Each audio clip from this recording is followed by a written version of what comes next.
You probably wouldn't know it, but Gaza is rich, gas rich, at least 1.4 trillion cubic feet rich, to be precise. But there's a catch.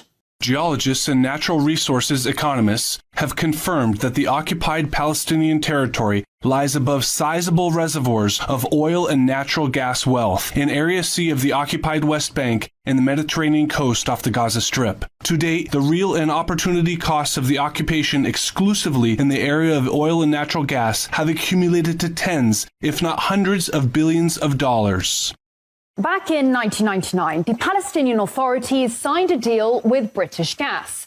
Just off the Gaza coast, they struck it lucky, and 2 wells were drilled. That's Gaza Marine 1 and 2. It was a multi-billion-dollar gift from God, an economic boon both home and abroad. This is one of the key messages here today. There will be gas available for export.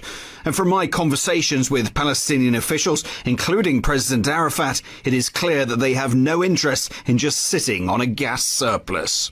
Fast forward to 2007, Hamas comes to power and Israel launches an offensive on the Gaza Strip, leaving behind 1,400 dead Palestinians, but taking with it the gas fields. Now, within the year, Israel announced the discovery of the Leviathan natural gas field, which did include Gaza's riches, all in all valued at $453 billion.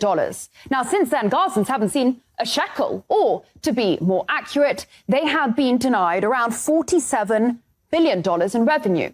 As for Tel Aviv, well, it's gunning to become a new hub. This is a historical moment in which the small country of Israel becomes a significant player in the global energy market.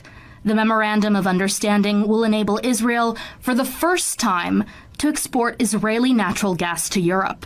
And it is even more impressive looking at the significant set of agreements we signed over the last year, which position Israel and the Israeli energy and water sectors as a key global player. Let's just run through this then. At that moment in time, so we're talking 2022, Russian oil and gas was sanctioned. Iranian oil was sanctioned. Syrian oil fields were, and still are, illegally occupied by US forces. Now, the key port of Latakia was being bombed by Israel, and the port of Beirut, the gateway to the Middle East, lay in ruins. Enter this small country of Israel right here with its seas of gas, its working ports, an answer to Europe's problems, and perhaps, most critically, the US blessing. Because in case you didn't know, US Congress has decided that Israeli energy is in the highest national security interests of Washington. So DC was only too happy for Tel Aviv to become a key global player. After all, it had itself previously mulled over ways in which to make its 51st state a window onto Europe. Another interesting application of nuclear excavation would be a sea-level canal 160 miles long across Israel, connecting the Mediterranean with the Gulf of Aqaba and thus the Red Sea and the Indian Ocean. Such a canal would be a strategically valuable alternate to the present Suez Canal. The Suez Canal is a gold mine. It connects the Mediterranean Sea to the Indian Ocean via the Red Sea. It is the link between Asia and Europe. Every day, almost 3 million barrels of oil, 8% of global LNG, 50 ships, $9 billion worth of cargo, 12% of global trade all pass along this right here single canal. Remember in 2021 how a container ship ran aground in the Suez? Global trade was brought to its knees. The alternative route via the Cape of Good Hope adds around 9 days and 7,000 kilometers to the journey. There is no replacement for the Suez Canal, except perhaps for the Ben Gurion Canal.